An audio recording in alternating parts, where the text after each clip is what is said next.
I'm John Donovan.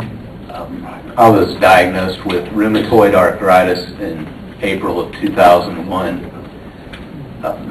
Shortly after that time, I began to use cannabis to help with the disease, with the pain and the nausea and that. But I'm going to try and condense, guys, a 10-year story basically into 3 minutes, so you'll have to bear with me here. But basically what I'm just here today to talk about, is just the seriousness and the impact that marijuana could have for patients like myself, who, we don't want to have to keep coming here. I came here in 2010. I got to talk with many of you guys, but this is an issue that really it doesn't need to be polarized like it is. It doesn't need to be a yes or no issue. This is an issue of compassion, people, and it's sad that we're still at this stage. But basically, with cannabis, I, like Candace, was able to reduce the amount of medications that I was taking by. In 2006, I was still taking 20 milligrams of prednisone daily, which many of you might not know, but it's a pretty strong anabolic steroid. To this day, now I still have to take 2.5 milligrams, but that's been the reduction since that time that I've been able to make. Around 2006, I also outed myself as a medical cannabis user to my local paper and started to become an advocate, started to come up here and try and talk with people and raise awareness and just get people to understand that, this is a real issue. It affects people, it has consequences, whether you'd like to believe it or not, when you say yes or no. My last, I'm not going to make this, I'm not going to take a lot of your time here, but my closing statement, guys, is just going to be, that our care and compassion are just, for ill people. It's like I said, it's not an issue that we can afford to polarize. Paul Thoreau once said that only an animal does just useful things, okay? And I think what he meant by that was that only an animal does exactly what is necessary to survive. And it is our compassion that defines us and separates us from animals. It gives us the ability to do what is best even when we can't or can't seem to see that it's necessary. So, thank you. Thank you. Thank you to our guests for attending. We're back in session. Representative Richardson, you're recognized. Thank you.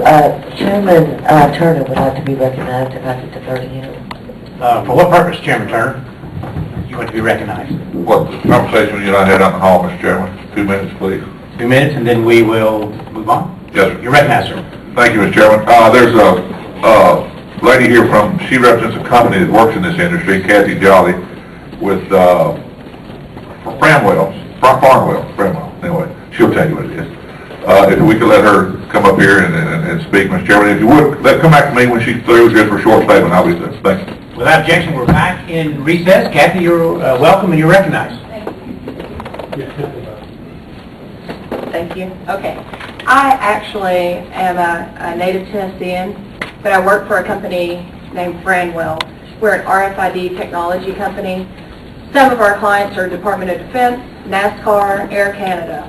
So we are not a medical marijuana industry company. We're a mainstream company that just so happens to have a background in agriculture, pharmaceuticals, and cold chain traceability and trackability. So when you come to consider something like medical cannabis, we have a contract with the Department of Revenue in Colorado right now. We are getting ready to deploy a new RFID technology system for medical marijuana. What this does, we're not only in Colorado. I've been to Maryland, Arizona, Connecticut, all these states that have embraced this. Why do they want RFID technology? What we do is we track and record a chain of custody from the starter plant, seed, patient, all the way to the sale to the patient. Why? Well, it's just like any other agriculture. You want to know that what your patient is ingesting is safe. There's a public safety issue here that we just don't talk about. Right now, patients are getting the medicine on the street, It's unregulated, it could have black mold, and it could kill. What we can do with technology and what we are doing in other states, and the reason I'm here today is that you just don't know about it. We're not writing press releases. You'll see it more and more.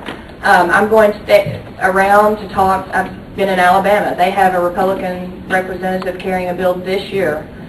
We're talking about bringing mainstream controls, regulation to this product. It's a plant, it's agriculture, it's pharmaceutical, and just like anything else, you need traceability, trackability, but it's already out there. The other thing that I wanted to share with you is that in Colorado, in the next couple of months, I want you to keep your eyes open and watch what happens. Right now, they brought $20 million into the government, $2 million into the general fund. They are fully operational on their own money, and it says here from CNN, it says states, it's time to rethink medical marijuana. $5 million in sales taxes were collected in the last fiscal year, which ended June 2011 in Colorado. We're not going to be Colorado.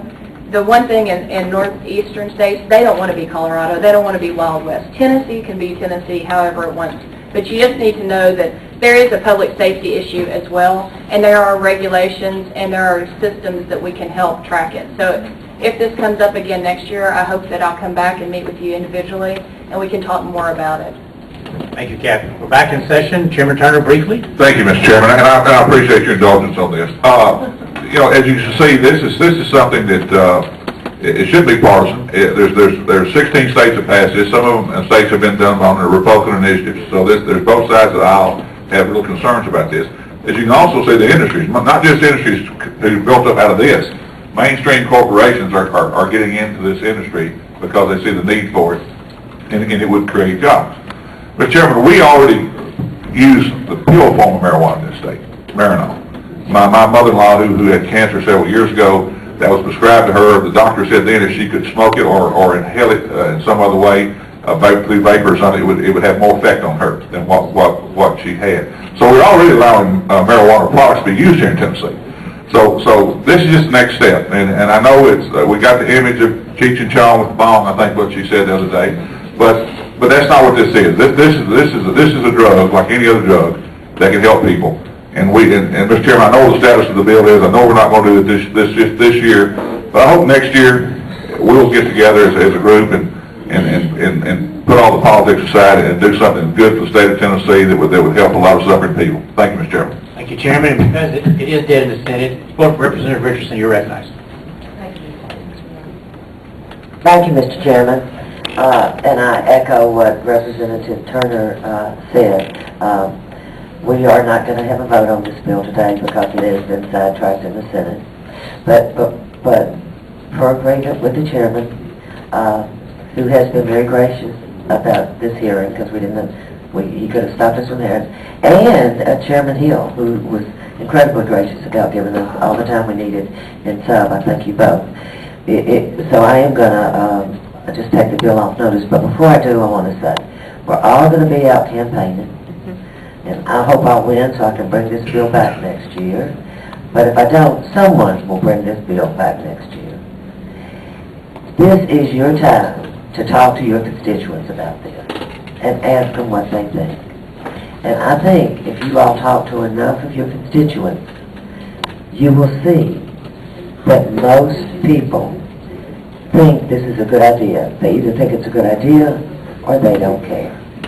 Marijuana is not dangerous. No one overdoes on it.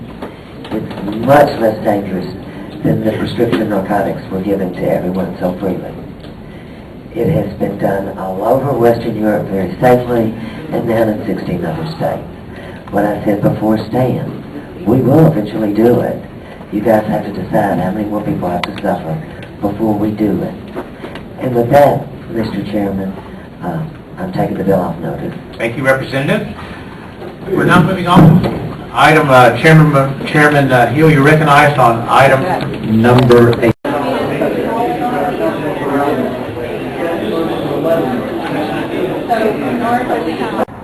All right, y'all, it's still April 4th. I'm just now leaving the Capitol building.